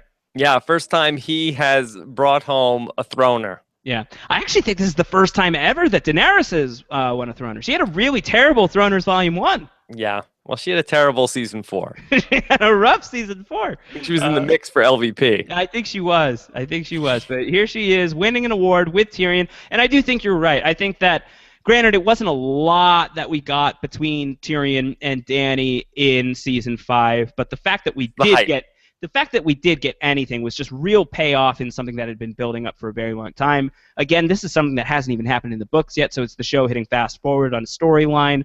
And the scenes between them were terrific. the chemistry between Emilia Clarke and Peter Dinklage is really fascinating, fantastic, and I think these are two actors who must have been really pumped to finally get to share some screen time together after knowing each other in the convention circuit and award shows and things like that, but never getting a chance to play off each other. Two of the most iconic characters on the show. I think that the build-up is worth it, but it is sad news for Jorah, who once again swing and a miss. No good for Jorah. Yeah, he really would have liked to have shared the stage with Dany. It would have been nice. He's been trying to get there. Now he's just looking longingly as she's giving her acceptance speech, and I don't know. It's bad. Sir Friend Zone. Yeah, Sir Friend Zone. I mean, it would have been awkward to have him up there because we do have him in a hazmat suit right now. So, yeah. He's not really well dressed, so maybe we're saving him some embarrassment by not putting him up in stage in front of everybody. Yeah, I wouldn't be handing him the trophy myself. No. No.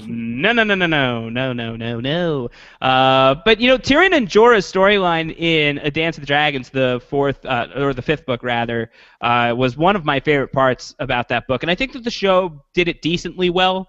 But there's so much more to it in the books that I feel like we could have seen on the show this season. So maybe it just didn't resonate with people the way that it does in the books. I don't know.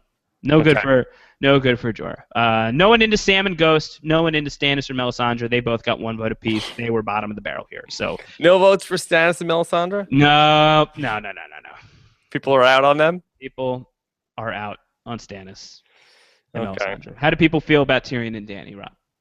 I think people are feeling very good about Tyrion and Dany. Or happy because they voted for them. I think they're just happy and nodding and then just thumbs up. But people more when there's outrage, I think, really want to weigh in. Yeah, I think people are very, very satisfied with this conclusion for Best Duo. Okay, all right. Well, let's get into some controversy. Let's get into a controversial award. This was one of my favorite awards last year. I debated whether or not to keep it around for Throners Volume 2, considering that the award that this is built around, the person that this is built around, is not even in Season 5. But how could we talk about a Throners without acknowledging Hodor, who has already won a Medal of Shame? He has an opportunity to take another one for excellence in Hodor, the Hodor Award for excellence in Hodor. However, he has competition this year. So here are the nominees for the Hodor Award for excellence in Hodor. Okay, here we go. Hodor. Hodor. Hodor. Hodor. Hodor. 1-1. 1-1. Oh boy. So what won last year? Hodor won last year with 33.8% of the vote. Okay. Big reaction for Hodor at the Throners, Volume 1. This year we allowed 1-1 in the mix because we needed a substitute Hodor. I think that was fair. Do you agree? I think it's very fair. And I think next year we're going to be talking about how in the second annual Throners... The third annual Throners. No. Next year when we do the third, we'll be talking about the second and be talking about how 1-1-1. Wow. You think 1-1-1? I think 1-1-1. Wow. And what do you think? Do you think it was close? No. Wow. All right. Well, I think all the Hodors are going to split the vote, and I think 1-1 will win. All right. DJ Sammy Slayer, cue it up. We got a song from the hottest boy band in Westeros, One Direction. Let's hear it. 1-1, you're our new Hodor like nobody else. The way you crushed all the zombies was super swell. And when you stomp on the ground, it ain't hard to tell that you're all 1-1. Hodor is so beautiful. If only you spoke in English or high Valyrian, then we could converse about all the theories that Jon Snow is not dead, but we can't because you are all 1-1. You're not even Hodor, and Hodor, you are still Hodor. All right. Wow. I thought One Direction showed up. Can you believe that? The crowd is going wild. Wow. I thought that they had split up. No, we just lost Jon Snow from the band. Okay. Yeah, he's out. Ollie is still there. We still have I think actually it might just be Holly, honestly, and just like some 4 or 3 other random young Night's Watchmen. Wow. One Direction has announced 1-1 has indeed snatched away the Hodor Award for excellence in Hodor by default, by the fact that he was here this season and Hodor was not. 1-1 got 59.31% of the vote. All the Hodors combined could not compete. And reigning champ Hodor only got 15.18% of the vote. How quickly we forget. I know. Out of sight, out of mind. How far the Hodor have Hodored. So, Hodor's not even at the party. He's not even here. So who knows if he's even upset about this? Yeah. How's 1-1 taking it? 1-1's he is wasted. That dude is crunk, and rightfully so. This is a big moment for him. It's his coming out party. He's pumped. He's psyched. No one understands what he's saying right now, but that's really no different than just 1-1 anyway. But I do believe, is slurring his giant speak. Yeah, I mean, he's getting out of control. I saw him before. He had a water cooler filled with gin. Yeah. Well, he was preemptively celebrating. I think he knew he had this locked up. Yeah. Which I don't know. I don't know how you feel about that. I feel like I do think the writing was on the wall with this one. So on the wall of Westeros, because he wrote his name on it. But I feel like celebrating a little early. I don't know how that makes me feel, especially for a controversial award like this. But 1-1, you are still beautiful, and Hodor, you are still Hodor, but not the winner of the Hodor Award for excellence in Hodor this year. Yeah. I heard that 1-1 was so drunk his blood alcohol content was 1-1. Wow. Yeah. That's high. 1-1-1. That'd kill a normal person. A 1-1 blood alcohol content level. Yeah. Okay. All right. Boy. Reactions to 1-1. Any surprises from the masses? Yeah. Snacks Lab is saying Hodor is probably at home crying. Probably. I was going to say, does he even have internet where he is up north of the wall? And then I forgot that Bran can warg, and he's probably warged into the crowd and is letting Hodor down as gently as he can. So yeah, I do feel bad, but at least he could have showed up, or at least RSVP'd. Yeah. Okay, this is from our Philly. First major upset of the evening has led to Hodor being escorted out of the Throners after he broke a flagon on 1-1's head. I think that was just a Hodor cosplayer. Don't do that, Hodor. Yeah, it's a bad idea. Cosplay is no good. That is a bad idea. Did you know this, Josh? Bale Bard says, by the way, Martin named 1-1 after Phil Simms, quarterback for the New York Giants, whose jersey number was number 11, 1-1 or 1-1. I did know this, and you know that I don't know sports, but I do know Game of Thrones, and I do know this bit of trivia. George R. R. Martin had a friend who there was some sort of bet that his friend was a Dallas Cowboys fan, and there was some sort of bet between him as a Cowboys fan and George as a Giants fan, and the friend lost, and so the reward was George would create a character. He has a character, Giant, named 1-1 after that jersey number, and in A Dance with Dragons. And actually in the fatal scene of Jon Snow in A Dance with Dragons, 1-1 is seen tearing apart a man named Sir Patrick, who is wearing a silver star on a blue field. And he rips him apart. So he lost the bet, but then he had to name 1-1 after a player from his favorite team? That doesn't seem to make sense. George won the bet, and so he ripped apart his... Oh, so that's why he ripped apart his friend. He had 1-1 kill his friend. Okay. Sick sense of humor on that guy. Yes. All right. Better to name somebody after Phil Simms than Will Simms, right? At this point, current time, yeah. Yes. Yeah. Okay. Are you ready to move on? Doreen already got burned alive and celebrated for it tonight. We don't need to bring Will Simms into the mix. Okay. Fair enough. All right, let's move it right along. New categories. We have some new categories in the mix this year, which is really exciting.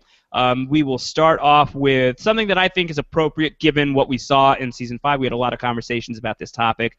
The Ned and Kat Memorial Award for Parent of the Year.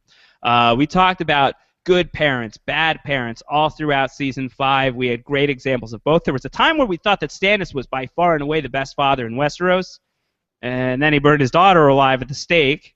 So I don't know. Maybe early favor for Stannis will still play a role in this. Yeah, But if people cast their write-in vote early, that might help them. Exactly. So here's who we've got. These are the nominees. We have Jaime Lannister, Cersei Lannister, Doran Martell, Gilly, Carsey the Wildling, Kevin Lannister, Mace Tyrell, the Night's King, Olenna Tyrell, Roose Bolton, Stannis Baratheon, and Selyse Baratheon. What are you thinking here? Boy, that's a tough list. Tough list to pick somebody. I'd say. I do think if this was the first half of season 5, if we were just going on that, I think that Stannis would be walking away with this without a doubt. But maybe he's still in the mix. Well, they gut punched you with that. They really set you up like, oh, Stannis, what a good guy. Like, what a guy. I don't know. I'd say Gilly. I don't know. You think that Gilly's going to win awards? You think that there's been that much of a turnaround on Gilly that she's going to walk away from last year as LVP to winning Parent of the Year? Jaime Lannister? I don't know. There's no standout in this one. No standout in this one. All right. Well, let's cue it up. Once again, we have a cameo performer that Sammy Slayer has lined up for us. This is Sir Rick of House Springfield, whose sigil is sunglasses on a True Detective cameo field. Let's hear from Sir Rick. Play it up.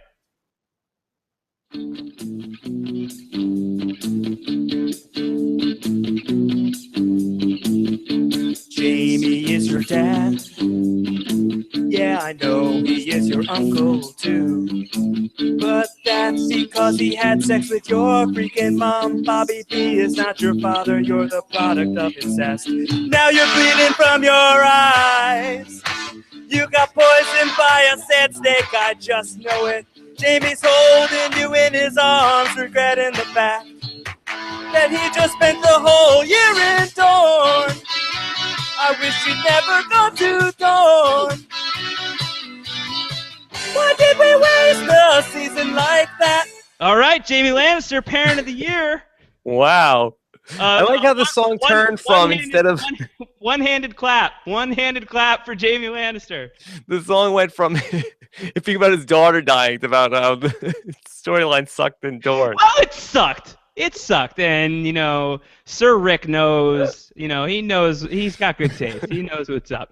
That's the bigger storyline than Jaime being a good dad. But no, Jaime was a good dad. His whole storyline, as much as it sucked, was built on the fact that he wanted to make good. As a dad, he feels like he's been an absentee father because he couldn't be out in the open about it. He's her uncle, which, it's kind of weird. Is he still kind of his uncle? I mean, publicly uncle, but actually father. And she seems to be okay with it when they have their big moment at the end, and then she just croaks. Bleeding from the face. Very sad story. Very sad story for Myrcella Baratheon. Great job, Sir Rick. And congratulations, Jaime Lannister, who won this award pretty handily, 29.73% of the vote. Yeah. Runner-up, Stannis Baratheon. Ooh. 17.84% of the vote. And Carsey the Wildling was in the mix, 15.8% of the vote. See, Hardhome did some good stuff. They introduced the character and killed her in 15 minutes, and she's a top 3 finalist in the Ned and Cat Memorial Award. So that's pretty good. The Stannis thing, what happened was that, that website Vote for the Worst, that they were trying to get people to vote for Stannis for Parent of the Year. They were trying to make it like a joke. Stannis Jaya? Yeah, Stan Jaya. Stan Jaya? Yep. Yeah, I can see that. By the way, no one cares about Kevin Lannister. 0 votes. Zip. No votes. Zippo. Sorry. No votes for Kevin he let Lannister. Lancel become this freaking freak, this faith militant freak. So, bad dad. Sorry. Bad dad. I don't know that he's the worst dad in the mix. He didn't burn his kid alive. That's fair. That's fair. That's fair. Okay. Reactions to Jaime. Are people happy for Sir Jaime here? I think that people are just okay with the news of Jaime. Yeah. He's got to have something. You got to give the guy something. You got to give him something, but I think that maybe they're just still upset about the loss of Myrcella. All right, well, that's fair. That is fair. Okay, hold on. We have a reaction from Andrew Fair. All right. Andrew Fair says, come on now. Jaime's been present at the death of 2 of his 3 children now. So are they saying Bad luck charm. Yeah. Yeah. Hey, Oh, hey, nobody can say he's been an absentee dad. He was there. He was there for their biggest moment in their life. Yes. Their final moment. I hope he stays away from Tommen. Stay away. Keep him away from Tommen. All right, do you want to move on? Yeah, let's keep moving. All right, how about this? This is another new category. Red Viper Memorial Award for Best New Character.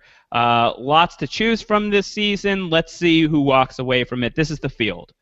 Ario Hota of Dorne. Arya 2 of the House of Black and White. Doran Martell. The High Sparrow is in the mix. Carsey the Wildling is in the mix. Maggie the Frog in the mix. Malco the Slaver, who is Mr. Echo from Lost, and Adebisi from Oz. The Mountainstein, the Frankenstein version of the Mountain, is in the mix. The Sand Snakes collectively are in the mix. Tristane Martell is here, and 1-1 the Giant as well. Wow. I think it's going to be another big night for 1-1 the Giant. Let me just say, you don't fly 1-1 Direction out to the Throners just for one performance. Let's hear it again. 1-1 Direction reprise. 1-1, you're on who Hodor like nobody else. The way you crushed all the zombies was super swell. And when you stomp on the ground, it ain't hard to tell that you're all 1-1. Hodor is so beautiful. You spoke in English or high Valyrian, then we converse about all the theories that Jon Snow is not dead, but we can't because you are all 1-1. You're not even Hodor, and Hodor, you are still Hodor. Yes. Oh. 1-1. Big night for the big guy. 1-1 with 39.9% of the vote here. Boy, Josh, I'm following everything that's going on Twitter, and I was looking at 1-1's Twitter, and I saw Gilly is tweeting to him at 1-1, I heart at 1-1 Direction. You are the new my new heartthrob. Wow. Oh my god. Oh man, good thing Sam is in the booth. There's no internet in the booth. Yes. No internet in the booth. And Sam also, as part of his 12-step program, he's ruled out Twitter. He was really into social media, so he's out on that. So guys, please, if you see him at the after party, don't let him know about that. Keep that to yourself. 1-1 is the Red Viper Memorial winner of Best New Character. It's actually decently close. High Sparrow was second with 23.94% of the vote. Really? People voting for High Sparrow? Yeah, and then Carsey the Wildling at 3. Once again, top three. Top 3 for Carsey. I think that's respectable. 12.8% of the vote. And I think what this says to me is that we didn't have a lot of great new characters this season. No. This wasn't a great season for new characters. I think a lot of established characters got a lot more to do this year, but the whole Dorne storyline was just swing and a miss, strike 3, you're out. And, we just don't care. None of those guys registered here. Ario Hota, the bodyguard of Prince Doran, is the bottom place finisher here with 0.31% of the vote on the Red Viper Memorial Award for Best New Character. So I think that this is, we've talked about this a lot, Rob, about where does Season 5 rank in terms of the grand scheme of Game of Thrones if you're ranking the seasons. And you and I both have agreed that it's second to last, ahead of Season 2, perhaps. I wonder how that'll hold up in history. I do think that this is an indictment of Season 5, that they really didn't introduce a lot of new characters that really reached out and grabbed us. Yeah, and you would think with 2 books that were adapted, was it an embarrassment of riches, or does it speak to not that many great new characters in the books? I think I know what you're going to say.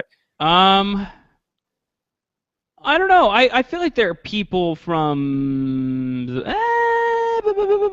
I don't know. There aren't a ton of people from who are introduced in Book 5. That's not true. There were people in Book 5 that could have gotten introduced on the show. The show doesn't seem to be interested in those characters. We'll talk about that a little bit during the Book Club Award that maybe some people want to put their earmuffs on for. We will get into that in a little bit. But there were some characters from Book 5 that I think could have made the leap into Season 5 and could have been really compelling. Whether or not we see them in the future or they're just being sidelined from the show is another story. But we didn't really introduce too many compelling characters in the season 5. I think Dorne was a big miss. And I think that the show was really expecting us to latch onto Dorne a lot more than we did. Okay. Let's go to the next category. All right. Next category is going to be the Tywin Lannister Memorial Award for Best Villain. We lost Tywin Lannister last year. He was a terrific, terrific villain. Very sad that we lost him. Did we make up for it this season? Did we get any new bad guys in the mix this year that we really, really enjoyed watching on screen? Here are the nominees for Tywin Lannister Memorial Award for Best Villain. Alaria Sand and the Sand Snakes. High Sparrow. Littlefinger. Meryn Trant. Miranda. The Night's King. Ollie.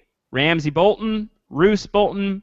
And Stannis Baratheon. He sneaks in here because of all the bullshit that he did at the end of the season.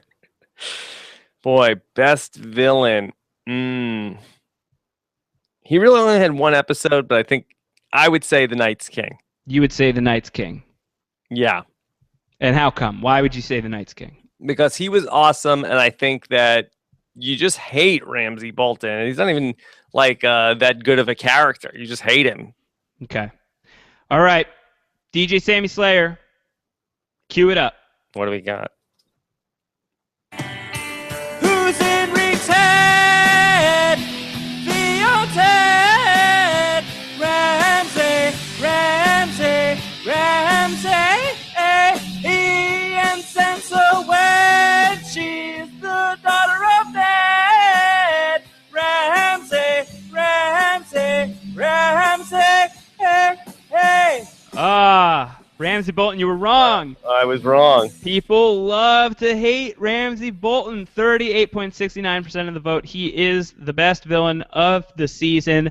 I voted Night's King. Night's King was close. 30.27% of the vote.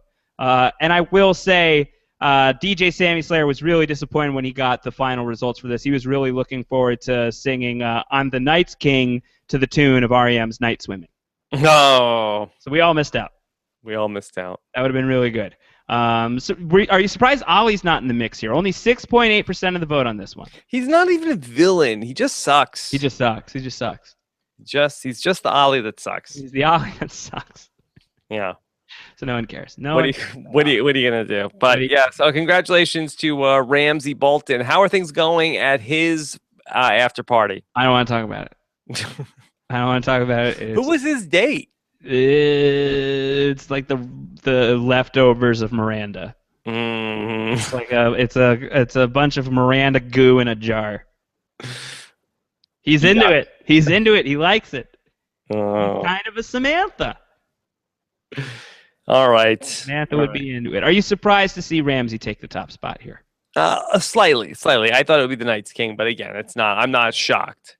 I feel like moving forward, I think one of the things that's really exciting about season 6 is the White Walker threat has been looming all series long, but we really can't put it off much longer with Hardhome in the mix. That was such an insane thing, and I feel like season 6 has to blow that up even bigger. And I think that the Night's King is the true villain of this piece. He is the guy that we really got to be worried about. All this petty infighting and politicking and, vying for the Iron Throne, not going to matter much when all of Westeros is covered in ice. The Night's King wants to do that, presumably. So I think Night's King misses out, but I think we could be night swimming next year. That's my prediction. I'm planting the flag now. I think we're going to get night swimming next year. Night swimming next year. Yeah. Okay. All right. That's Josh is calling his shot. Calling my shot. All right. Are you ready to talk about the book club Nerd Alert Award? Yeah, the book club Nerd Alert for the book character we miss the most.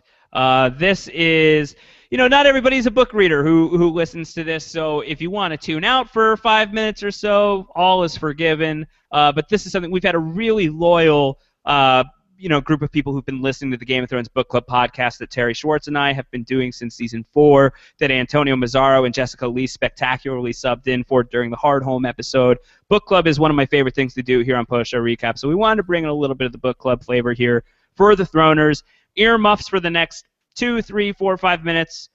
We will be fine through it. Rob, you have started reading the books, So this is exciting. So you might be able to weigh in on some of these characters. Some of these characters will be unfamiliar for you. Okay. Here is who's in the mix.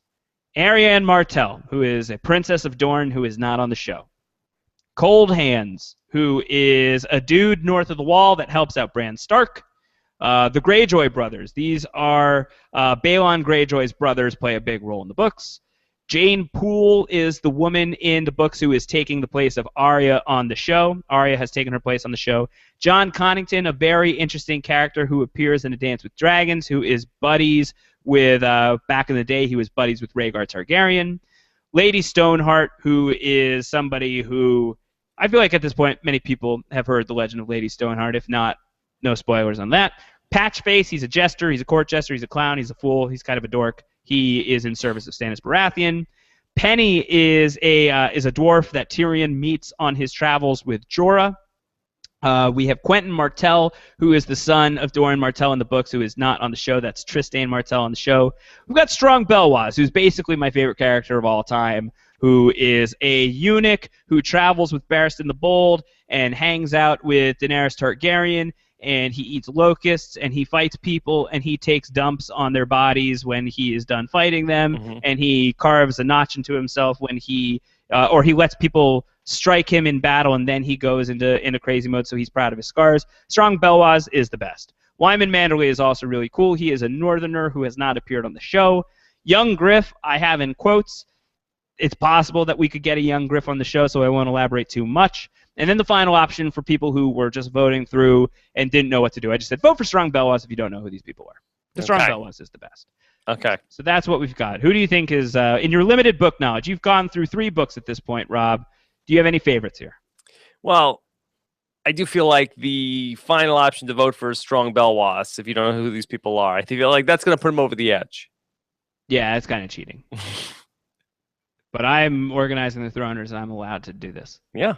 I'm letting myself do it. So, if we were to combine the Strong Belwaz category and the vote for Strong Belwaz, if you don't know who these people are, the first Belwaz, the authentic straight-up Belwaz, got 14.15% of the vote, and Belwaz B, vote for Strong Belwaz if you don't know who these people are, got 19.87% of the vote. So maybe people were just voting for Belwaz because they didn't know who that guy was.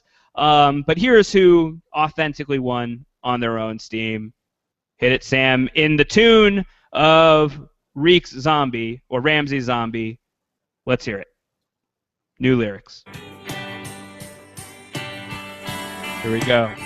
Catelyn Stark's dead, but in the book she's a zombie, zombie, zombie, and Lady Stoneheart.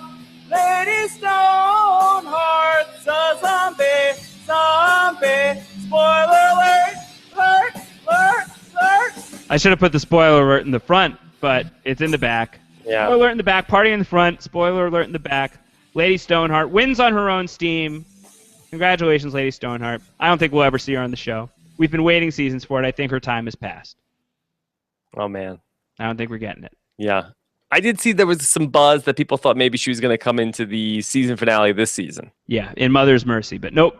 No Stoneheart. And if she's not showing up there, it's way too late at this point. I think that we're out on Stoneheart. I think the show is conserving some of like the magical resurrection type of stuff because I really do think that they need to really sell us on Jon Snow coming back. He's coming back. Jon Snow has to come back, and I think by bringing Lady Stoneheart back, by bringing Catelyn back, I think that would kind of cheapen the reveal on Jon. So I think that they're just cutting it. I think that they're sacrificing it. I think that the show figures whatever use she has in the books can be fulfilled on the show with different characters. Okay. So that's that. Strong Belwaz, strong showing from Strong Belwaz. He really wanted to sing a number. He's actually, Rob, he's a big fan of Truck 108. Oh. And he got to hear you talking to Tim All In and Ryan Elder the other week on Truck 108. So he really was inspired by a Wanda Shirk original, and he wanted to give his interpretation. So let's just hand him the mic. Let's play that. Let him say one word real quick.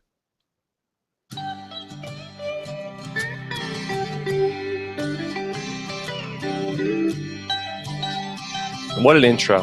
What an intro. It's so good. Very beautiful. I'm Strong Belwaz, hear me roar. I eat locusts and I like war, and it's bullshit that I'm not on Game of Thrones. Because back in season 4, I would've took a dump right on the floor after killing a Myrini's champion. Yeah. He would have. Yes, I am friends with the bold guy Barristan. Barry paid the price, even though he doesn't die in the books. He doesn't. I wish I could eat all your locust treats. He does. I am strong. I am Belwas. I'm strong Belwas. All right. Strong Belwas, thank you very much for showing up. Even though you're not on Game of Thrones, thank you for attending the Throners. It does sound like the reason why you like him is because of the pooping. I love that. I think that's great. It's a great scene. It's the scene on Game of Thrones back in season 4 when Dario Harris fights the Myrini's champion and he kills the guy and then he pees on the body, and that's fine. But in the books, they put Strong Belwas up into this role. Strong Belwas is like, I got this. This is easy. They float out the Myrini's champion. He kills him. Everyone in Meereen is super upset because this was like a warrior that they all really loved. And then Strong Belwas just takes a dump on the dude. That's how Strong Belwas rolls. He's a badass. Is that good? Strong Belwas rules! Yeah. Yeah, he's great. He's more O'Doyle than 1-1, I think, actually. There was also there was a character who appeared in an episode in The Gift this season that cuts Tyrion free. That you think that maybe he's gonna kill Tyrion, but he just cuts him loose. And a lot of people thought that was kind of a wink and nod to Strong Belwas. I'd like to say it was, but I think that's the closest we'll ever get to Strong Belwas on the show. All right.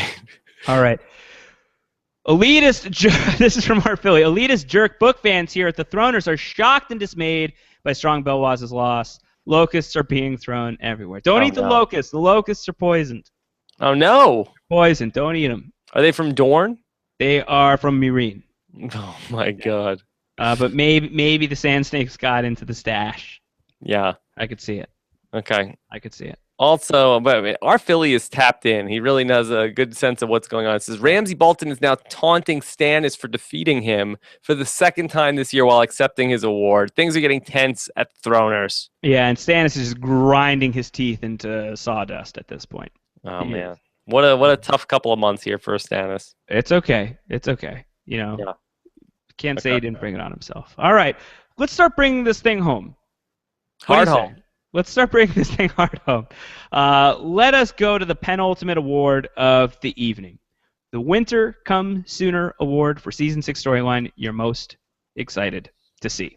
We have a lot of plot lines up in the air right now, leaving Season 5. There are lots of different cliffhangers going on, and lots of possible interesting stories as we pick up in Season 6. So let's run through some of the options. These are the nominees. Arya Stark, blinded by the Faceless Man. Bran and Hodor, together again. Brienne and Podrick doing who knows what. Cersei's revenge against the High Sparrow. Daenerys, Drogon, and their new Dothraki pals. Jaime's revenge against Dorne. Jon Snow's resurrection, it is known. Jorah and Daario on the road. Littlefinger's next move. Marjorie's next move. Please not Dorne. Anything but Dorne. Sansa and Theon assuming they're alive. Stannis Baratheon assuming he's alive. The Wall and the fallout of Jon Snow's murder. The White Walkers' next move. Tyrion and Varys running Meereen. These are the people that are in the mix. And just to give you a refresher of how it worked out last year, it was a really tight race at the top. It was almost a three-way tie. Arya Stark's storyline won out just barely with 21.9% of the vote. Tyrion and Varys were in the mix there with 21.2% of the vote. And the King's Landing drama had 21% of the vote. So those were front runners coming in this year. They were really strong leaving Season 4, going into Season 5. Now leaving Season 5, going into Season 6. What are you thinking, Rob? What are we excited about? I think it's either Please Not Dorne, Anything But Dorne, or Marjorie's next move. That's what you think. I think those are those are the two. Are those the ones you're the most excited about? Yes. I think it's got to be the Jon Snow thing. It's got to be the Jon Snow thing? It's got to be the Jon Snow thing. Big night for Jon Snow? It's a big night for Jon Snow. We have to see if he comes back, right? I think we do. All right. No more suspense. DJ Sammy Slayer, cue it up.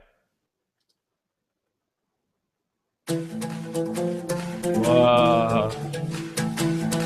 It's happening. It's happening again. He's coming back. His eyes are changing color. Jon Snow! Wow. Wow. Jon Snow! Jon Snow! Jon Snow! No.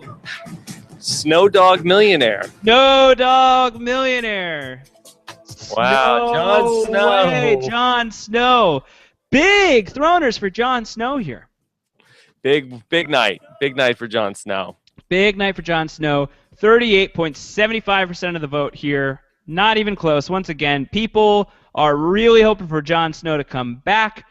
38.75% of the voters are going to be really mad at me if Jon Snow doesn't come back. Boy. They're going to be pissed. Lots of pressure. They'll be like, I'm pissed. I'm pissed. So, Lots of pressure. boy, Josh, you really have a lot riding on this. If Jon Snow, if season 6 happens and it's like, yeah, Jon Snow is pretty dead, let's bury him. Uh-huh. Boy, that's going to be... That'll be bad. I'll Yeah. get run out of town. I will get You're run out of really post gonna get a lot of email from you said he was going to be back. You told me not to be upset. But the eyes! The eyes. The eyes. His eyes changed color. They didn't change color. They dilated, you jerk. Yeah. I don't know. I think Jon Snow is coming back. It is known. I really do believe it. I'm putting all my eggs on the Jon Snow resurrection basket. I think he's coming back. It's the storyline I'm most excited to see. I've been waiting to see this payoff for the past 4 years, having read A Dance with Dragons, and it's been so long since we've gotten any information about what happens next. But there's so many theories out there for why Jon would come back, eyes aside, that I really think that it has to happen. It's going to happen. We'll see it, and I'm excited for it too. Cersei Lannister, closest to Jon Snow, 13.28% of the vote. Her revenge against the High Sparrow and everything she's going to do next. I think people are pumped about that as well. Yeah. Well, it's got to be pumped up. You got to be pumped up to see where that's going to go in King's Landing next season. No one else was even in the mix. Okay. No one else was even in the mix. Arya, who was the winner last year at 21.9% of the vote, interestingly has 2.19%. Yeah, people got burned on that. Burned on Arya. Tyrion and Varys, who had 21.2% last year, have 7.6% of the vote this year. Okay. And Jon last year only had 9.5% of the vote. So big turnaround for Jon Snow from season 4 to season 5. Yeah. Well, Smax Lab says, I don't think we see Jon Snow until season 7. No.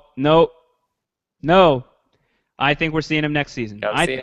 I say Jon Snow back on his feet within the first 3 episodes, and even more ambitiously by the end of the premiere. Okay. That's my call. Yeah. You got to think, 5 minutes left in the premiere. We're going back to the wall, right? We gotta. I've seen a lot of talk, and even Terry Schwartz, who co-hosts Game of Thrones Book Club, she has floated out the possibility, what if we don't go to the wall in season 6 at all? That would jive with Kit Harington saying, I'm not coming back next season, yada, yada, yada. You can't yada, yada, yada through the wall. That's the best part. That's the line. You can't yada, yada the best part. It's the line in the sand. It is the wall in the snow. We have to go there. The White Walkers are coming. It's been so fast and furious this season. The threat is looming large. We can't miss a season at the wall, and I don't think we could miss the wall without Jon Snow coming back. So I think Jon Snow back in season 6 for sure. Quote me on it. And if I'm wrong, I don't know. What should I do? What should I do if I'm wrong? You should let Strong Bellis stand over you. No. No. At next year's Go to Throners. Taco Bell with Strong Bellis. All right, I'll go to Taco Bell with Strong Bellas. And then see what And happens. see what happens. A chalupa. and then you should cut him. A chapupa. Yeah, it'll be really bad. All right. That'll All be right. really bad. Are we ready for the award of the night? Let's close it out. Here we go. This is basically the best picture of the Game of Thrones Throner Awards, Volume 2, the Win or Die Award for the season's best episode. This is the equivalent of Best Picture. We are going to decide which is the best episode of Game of Thrones, Season 5. The options are, the nominees, The Wars to Come, the very first episode, The House of Black and White, High Sparrow, Sons of the Harpy, Kill the Boy, Unbowed, Unbent, Unbroken, The Gift, Hard Home, The Dance of Dragons, Mother's Mercy. Rob, who's got this? It's got to be Hard Home. Got to be Hard Home. Got to be. It's first of all, it can only be Hard Home, Dance of Dragons, or Mother's Mercy. Those are the only three. Those are the only three, and it has to be Hard Home. Those are definitely the top three. Yeah. I will say that now. Those are the top three. Good for Game of Thrones on ending on such a high note this season. They closed season 5 really well, I think. I think season 5, it was a rocky road. It was a lot of darkness to get through, and not that there isn't darkness at the end. I mean, literally, the last thing that we see in Mother's Mercy is just the worst thing that could happen to people who love Jon Snow, and tons of other terrible things happening in that episode. But they were powerful episodes. They were strong episodes. They were really well constructed episodes. Let's see which one is the champion. We will bring out one last musical act, one last celebrity out of retirement. These guys haven't played in a while. Let's hear from White Sand Snake. Oh, White Sand Snake. Cue it up. Get it ready. Here we go. What's happening? Is that Gilly dancing on a car? That is. Here we go again, it's Hard Home. The best of season 5 of Game of Thrones. Like the Night King staring out at Johnny Snow. You have made up your mind. Hard Home's the best of season 5. We love you, Hard Home. You complete us. Seriously, you're so cool. Love you. Bye. Hard Home. Keep it going. Just let it play. The best. Are you happy, Rob? Yes, yes. Keep it going, Sammy Slayer. Seriously, we love freaking Hard Home. It might be the best episode of Game of Thrones. Oh my God, I freaking really love Hard Home. And then when Jon Snow hit that White Walker with a sword, it was so cool. Oh my God. Wow. Wow. Very excited for Hard Home here. Hard Home. Seriously, the best. Congratulations. Best episode, Game of Thrones, Season 5. Full stop. You want to let this run, Sam? Full stop. Oh my God. How happy are you, Rob? Hard Home. It made my night. It made my night because I was going to be very upset if Hard Home. How could it have gone any other way? Hard Home, and it's not close. 73.5% of the vote here. The Win or Die Award for the season's best episode, and I really do believe in the running for one of the best episodes of Game of Thrones, period. Okay. Mother's Mercy, second place, 13.95% of the vote. Dance of Dragons, 9%. Those were the two closest. Hard Home, Runaway, big winner of the night. Everything in the North, big winners tonight. Yeah, huge night in the North. The North remembers. They remember to vote at least. Alex says Jon Snow was huge today. He was. He was huge. He needed this.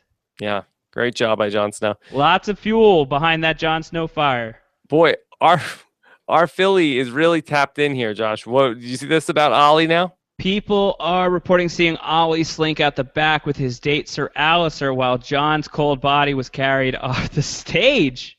Yep. Oh my God. Yeah. This is like the, what is it, Source Awards? Yeah. Yeah. Oh man. Yeah. Jon Wow. Snow dead with excitement. Yes. I think he just fainted. Okay. I don't know. Can you say that or not? Yeah. Yada yada yada yada yada. Yada yada yada. Spoiler alert.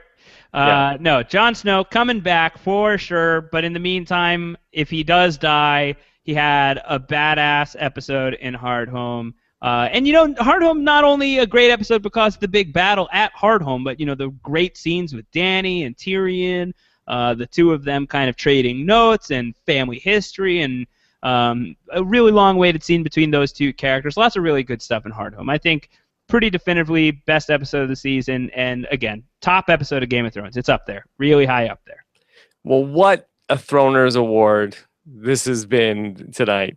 It's been great. It's been great, and again, can't thank Sir Kurt of House Clark enough for setting this up, for getting our He's poll the best. The tabulator that rides. That guy is the man. I believe that he is on a boat right now, actually. Really? With Gendry? Maybe he's with Gendry. He's on a cruise. Maybe Gendry is captaining the cruise. Oh, wow. Yeah. Cruising along. Sir Kurt of House Clark with some much-needed R&R for a birthday getaway. So happy birthday as well. He's not going to go through all the area, is he? It's possible. Maybe when he comes back, we want to avoid touching Sir Kurt. Watch out for that. That Clark curse is going to have a little extra cooties on it next time when he comes. And what a great job Sam did putting all this music together. Yeah. I'm so impressed. Yeah, big thanks, DJ Sammy Slayer. Sobriety looks good on this guy. Yeah, he's really putting a nice career together for himself. Well, he does have one more number lined up. I think we'll turn the mic over to him. He wanted to sing a little something, and he just wanted to let everybody know that I think the big reason why Sam is doing so well is because even though we booed Gilly off the stage last year, Gilly has come back from that stronger. She's been a real support system for Sam, and so he just wants to sing a song to her. I think that's fair. We can give him the mic for this, right? All right, that sounds fair. All right, Sam Slayer, let's close us out. Okay, here we go.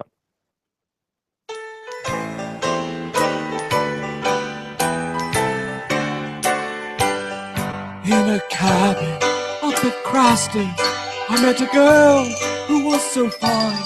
She's the daughter of a monster.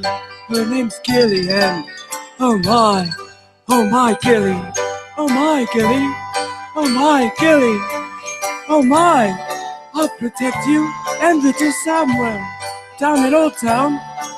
Oh my Gilly, Whoa. oh my Gilly. Oh no. Oh my Gilly! No. Oh my! You're my girlfriend, and we did things. Oh my Gilly! Oh my! Okay, all right, let's cut All right, that. this is going in the wrong 1-1 direction. Wow, yeah, a certain 1-1 direction that we don't want to go all the way through. We're very happy for you, Sammy Slayer, and your new career, and we wish you all the best. Remember, if you were one of the first 50 to vote at the Throners, you've got the directions for the VIP party. Please don't tweet those directions out. Please don't send any ravens about where the party is being held, but you can buy DJ Sammy Slayer's merch at the party. He would appreciate it because we did not pay that guy shit to be here. Wow. Smacks Lab talking about the show tonight says Josh did a much better job hosting than Neil Patrick Harris did at the Oscars. Don't be mean to NPH. NPH can do no wrong. Was NPH bad at the Oscars? I didn't really have an impression, to be honest. This is why we can't have nice things, because people wanted Neil Patrick Harris to host the Oscars for years, and then he did, and just complained about Better it. than Seth MacFarlane. Come on. That guy's a real douche nose. Well, maybe Sam is going to get a shot at this after he's It's possible. Style. I hope he has a bright career ahead of himself. Sam and Gilly. It's a real happy story for that guy. Things have really turned around for him. I'm very proud of Sam. Yeah. All right. Well, Josh, what a fantastic night for Game of Thrones and post-show recaps and the Throners. It was huge. It was huge. It was as huge as 1-1. Yeah. Yes. And hashtag. Special thank you for 1-1 Direction flying all the way out here. That was amazing. Yes, I gotta say that's gotta be the hashtag tonight, right? 1-1 Direction. Hashtag 1-1 Direction. I mean, it's in the contract. It's in their rider that we have to use their name as the hashtag. And if you made it through the Throners and didn't flip to something else, then we really do want to hear from you. Send us that hashtag. Josh is on Twitter. He's at Round Howard. I'm at Rob Cesternino. And we really do want to hear from you guys if you enjoyed the Throners tonight. Absolutely. And although this is, we're in the off season, Game of Thrones, it's going to be a long time before we get new episodes of the show, but we will have Game of Thrones coverage still going on here at Post-Show Recaps. Terry Schwartz and I, we like to do a lot of off-season coverage of the Game of Thrones book club, so that will still be raging on. There's going to be news coming out of Comic-Con in a couple of weeks. Terry and I will do a check-in there. And I've also really been trying really hard to get together with Antonio Mazzaro and Jessica Leese. We started recording a podcast, the guys who did such a fantastic job filling in on the Game of Thrones book club a few weeks back. We started recording something over the weekend. my internet was horrible, so we weren't able to do it. We weren't able to make it work. So we're going to try and get together, and we're going to do something. We're not even going to try. We're going to do something. We're going to record something at some point this summer. So there's more Game of Thrones content on the way, and plenty of other stuff going on here at Post Show Recaps to whet your appetite. But I do hope you guys like the Throners. That really is our big send-up to Game of Thrones Season 5. Hopefully Season 6 is as much of a roller coaster, because this show is awesome, and it's one of my favorite things to talk about here with you guys. So thank you, everybody, for participating, for voting, for showing up, and making it possible that we can do ridiculous stuff like this on a Tuesday night, getting close to midnight my time. Yes. Well, thank you so much, Josh, for all the hard work that you put in organizing all of this. Fantastic job again this year at the Throners. Well done. Nicely done, Josh. Volume 2. Good job. Yes. All right. Everybody, really appreciate this. Love to hear what you guys have to say in the comments at postshowrecaps.com. Real quick, Josh, you want to tell us about your coverage of True Detective going on right now? Yeah, sure. I mean, HBO Sunday nights are still an event. True Detective Season 2 started a week after Game of Thrones Season 5 went off the air. I have been podcasting about that with Antonio Mazzaro and Jeremiah Panhorst. Those are not live podcasts. Those are audio podcasts that we record on Monday nights. We like to give ourselves a little bit of time to chew on True Detective before we really dive into it. But we tend to post question pages on postshowrecaps.com starting Sunday night, so you can just leave us any questions you have about the show, and we will hit them on Monday nights. But the podcasts have been really coming along. I thought this week's podcast especially was really great. So we're finding our groove. We're having a good time with Season 2 of True Detective. So definitely check in on that. See what we got coming in. We'll have more stuff coming this summer. We've got Orange is the New Black podcasts happening here with Jessica Leese and Taylor Cotter on Post Show Recaps. The Seinfeld podcast going strong. Seinfeld now on Hulu. So la. plenty of stuff, and a lot more to come as the summer progresses. Fear the Walking Dead will be here. Rob and I will be talking about that. And before you know it, we will be back to Game of Thrones. It'll take some time, but we'll get back to it. All right. Everybody, have a great night. We will talk to you again soon. Take care, everybody.